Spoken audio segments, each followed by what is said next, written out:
dengan konsep value delivery. Ini juga salah satu cara ya, selain kita bisa memulainya dari brand image, kita juga bisa mulai dari proses value proposition, dan ini tidak mesti dimulai dari internal ya, bagaimana kita memastikan pegawai-pegawai kita melakukan hal yang serupa. Kita juga bisa mulai dari proses canvas ya. Kita lihat pain ya, apa masalahnya yang sebenarnya. Kemudian kita lihat gain, apa yang kita dapat ya, manfaat yang kita dapat. Kemudian apa pekerjaan-pekerjaan customer kita. Ada proses analisa market di sini ya.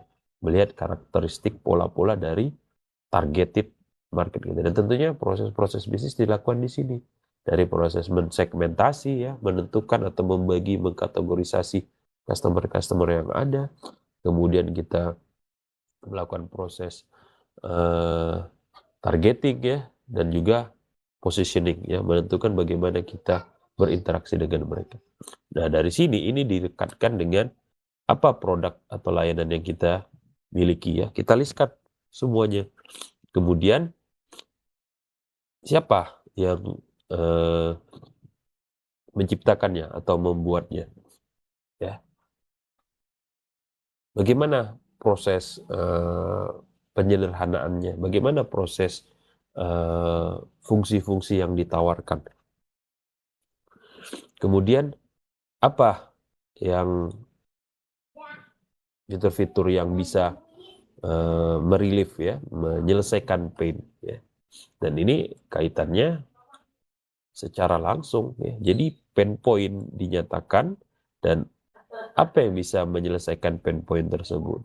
Gain dinyatakan, apa yang bisa menciptakan gain tersebut ya, yang terkait dengan langsung. Customer job, apa produk ya dan service yang terkait dengan customer job. Jadi langsung face to face ya. Gain creator terkait dengan benefit. Pain reliever terkait dengan pain point. Product service terkait dengan market analysis kita. Disinilah kita bisa menentukan ya value proposition yang ada. Atau kita juga bisa menggunakan business case ya, dokumen formal yang biasa digunakan untuk mengidentifikasi value yang dijanjikan. Kita mulai dari problem pastinya ya. Apa masalah ya yang kita coba untuk selesaikan? Apa peluang bisnis yang ada? Kemudian bagaimana kita mengadres problem tersebut dan mengambil manfaat ya dari peluang tersebut. Ya, solutionnya apa? Setelah dapat solution, kemudian kita tentukan apa nih pendekatan yang viable, yang bisa kita implementasikan. Ya, kemudian kita masuk ke risk assessment. Dan ini terkait dengan domain yang lain dari proses governance ya. Nah, jadi apa resiko yang diasosiasikan pada setiap option yang ada. Dan kalau kita nggak melakukan apa-apa atau tidak mengerjakan aktivitas tersebut, apa juga risikonya. Jadi kita ngelihat secara holistik di sini. Baru kemudian kita lakukan value analysis. Apa bisnis value yang bisa diciptakan pada setiap pilihan. Nah, value itu adalah justifikasi atau argumentasi kita ya berdasarkan kemampuan ya, affordabilitas, kesanggupan dari perusahaan, tentunya dengan melihat aset-aset yang ada ya, baik yang tangible ataupun intangible. Kenapa teknologi informasi itu layak dilakukan?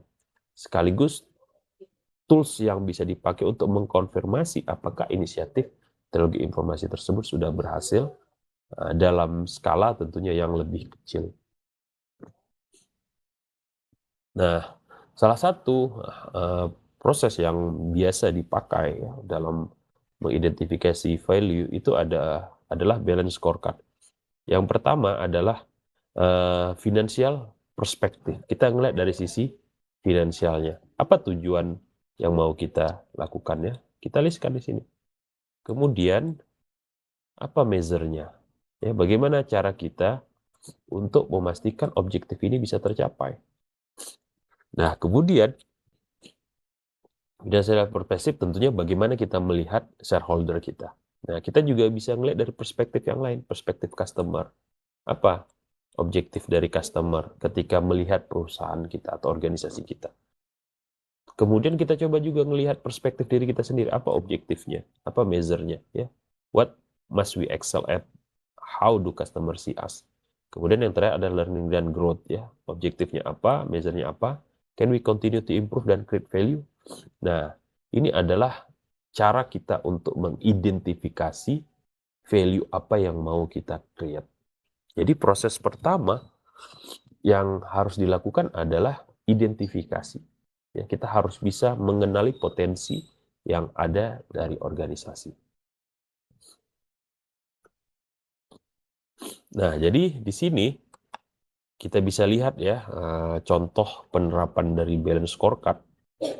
Pertama dimulai dari strategi ya, dari Renstra yang sudah dipetakan ya.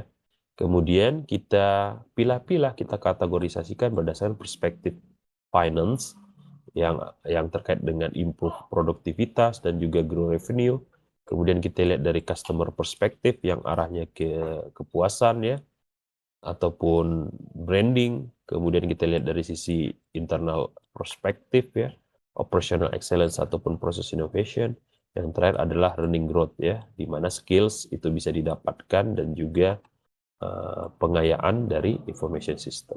Nah, dari sini mau tidak mau akan muncul objektif ya, tujuan apakah dari sisi cost efisiensi, utilisasi kapasitas, utilisasi kapabilitas, dan brand image. Begitu juga dari sini customer perspektif, ada low cost manufacturing, world class quality standard, delivery timing, knowledge skill partner, high customer satisfaction, reinforce dari brand image. Internal perspektif juga sama ya, produktivitas meningkat, delivery menjadi lebih cepat, perbaikan dilakukan secara continuous, NPI, safety health, dan environment. Sementara yang terakhir adalah develop necessary skill, kemudian ketersediaan information system, dan strategic awareness. Nah, dari semua objektif ini yang dinyatakan dalam pemetaan strategi ya, ataupun Renstra, master plan dan sebagainya, maka ada proses measurement ya, proses pengukuran. Gimana cara kita mengukur bahwa tujuan ini tercapai? Bagaimana cara kita memvalidasinya? Nah, disinilah kemudian kita akan tentukan ya tolak ukurnya atau basis kita mengukur persen utilisasinya, ya trial produknya, ya warranty cost-nya, ataupun efisiensi dari biaya yang ada. Kemudian low cost manufacturing, ketika kita mengukur, menilai per unit man-hour-nya berapa, ya, dan seterusnya. Baru kemudian ketika kita sudah tahu alat ukurnya atau cara kita mengukurnya, maka di sini kita harus tentukan targetnya. Apa target kita? Ya. Jadi proses yang terkait dengan strategi MAP itu memang harus diteruskan ya. Dan proses identifikasi itu bermula di sini ya. Jadi dari strategic map atau dari proses alignment ya yang sudah selesai, kemudian kita teruskan ya proses identifikasinya menggunakan balance scorecard ataupun beberapa pendekatan-pendekatan lain yang tadi sudah disebutkan.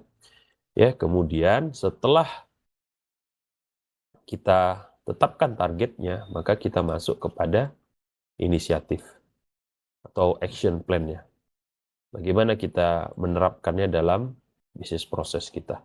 Ya, monthly monitoring, weekly monitoring, dan sebagainya. Ya, bagaimana proses penerapan itu bisa dilakukan secara rigid, ya, secara baik, dan secara seksama. Dan nanti akan terkait dengan budget. Ya, bagaimana kita memprioritaskan setiap aktivitas ya action plan yang satu dengan action plan yang lain.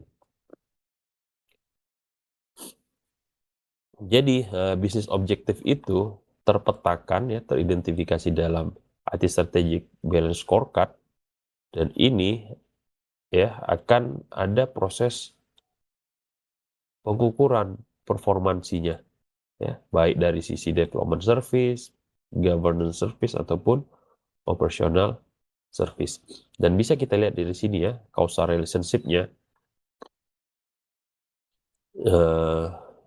Jika building foundation untuk proses delivery continuous learning growth atau future orientation kita arahnya sudah ke learning growth, maka kita akan melaksanakan tugas ya secara excellence. Kalau sudah melaksanakan tugas secara excellence, maka proses pengukuran ekspektasi tata kelolanya akan menjadi lebih bagus dan berorientasi kepada user. Maka kita juga pasti akan melakukan proses pengelolaan IT secara efektif dan berkontribusi kepada bisnis. Nah ini causal relationship-nya dimulai dengan proses trial error ya. Terus menerus, dan ini terkait dengan value chain tadi dilakukan dalam waktu yang tentunya tidak lama, namun bisa kita usahakan bahwa proses trial error-nya itu dalam waktu cepat ya, dalam skala yang lebih kecil, sehingga kesalahan-kesalahan bisa ditemukan secara lebih cepat dan kita akhirnya jadi tahu bagaimana melaksanakannya dengan lebih baik. Jadi alih-alih kita memulai dalam skala yang lebih besar, kita mulai terlebih dahulu atau mensimulasikan terlebih dahulu dalam skala yang lebih kecil sehingga akhirnya itu menjadi culture yang eksis, yang inbuilt dalam internal proses perusahaan. Nah, ketika kita lihat bagaimana layanan dari information system atau teknologi informasi itu bisa dicapai, maka bisa kita lihat ya kontribusi dari corporate-nya, kemudian orientasi terkait dengan customer, ya, kemudian feature orientation-nya, dan juga proses dari sistem informasi tersebut. Dan ini nanti memang mau tidak mau akan dimulai dari pengukuran, ya. Jadi maturity-nya itu berada pada titik yang tengah sebenarnya. Tapi ini bukan tujuan akhir perusahaan. Tujuan akhir perusahaan itu adalah memastikan kolaboratif itu bisa tercapai. Dan memang proses kolaboratif itu pasti akan dimulai dari proses penilaian atau proses audit yang berkala, ya, sampai ke titik di mana ya situasinya sudah ideal ya, bahwa proses penilaian secara rigid itu bisa kita kita ketepikan sebagai suatu prioritas. Kalau di awal ini menjadi hal atau tujuan akhir dari proses performansi. Segala sesuatu dinilai, tapi akan sampai ke titik di mana dalam banyak hal kita tidak menilai lagi berdasarkan performansi, tapi secara kolaboratif sudah dilakukan secara kekeluargaan dan secara lebih matang.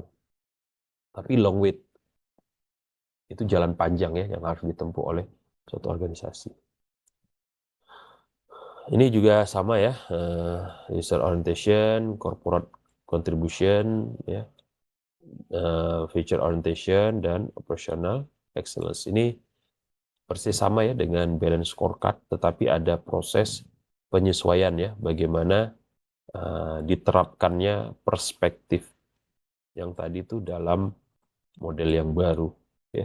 Tapi hampir sama ya, ini strategi map ya, itu dinyatakan misinya, kemudian objektifnya apa ya, dan itu dikategorisasikan ke dalam kelompok-kelompok yang jelas ya. Berapa banyak sih grup yang mau kita buat, atau berapa banyak sih value yang mau kita create, yang mau kita ciptakan, supaya value itu bisa kita pertahankan dan akhirnya dia memang menjadi value yang identik dengan perusahaan atau organisasi.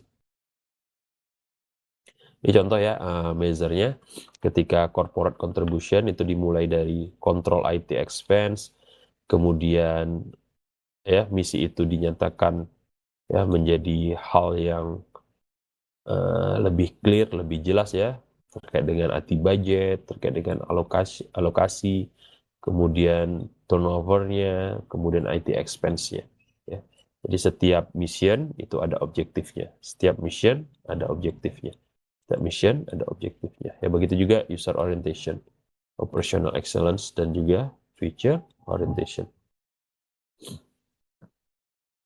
Nah, bisa kita lihat di sini ya, untuk meningkatkan performansi mau tidak mau infrastruktur yang terdiri dari teknologi informasi itu harus diterapkan. Nah, namun itu tidak selesai. Kita harus bisa memastikan bahwa infrastruktur yang kita terapkan itu terkait erat dengan transaction processing. dan itu juga harus menjadi bagian dari digitalisasi, kemudian terkait erat dengan bagaimana kita berinteraksi dengan customer, dan juga akhirnya menjadi information based product and service. Nah, dimulai dari ini ya, contohnya server, email, itu adalah strategi kita untuk mereduce cost, melakukan standarisasi, menyederhanakan, melindungi, dan juga konsolidasi. Kemudian day-to-day business transaction system itu untuk menyediakan global business function secara lebih komprehensif ya, dalam cara-cara kita yang paling handal untuk mengefektifkan ya pengeluaran. Kemudian proses digitalisasi ya, turn data into information dan menggunakan streamline proses ataupun self service ya, di mana klien customer itu bisa mengakses ya fungsi-fungsi atau fiturnya secara langsung. Ini menggunakan Six Sigma dan proses reengineering. Kemudian menyediakan customer informasi-informasi yang ada.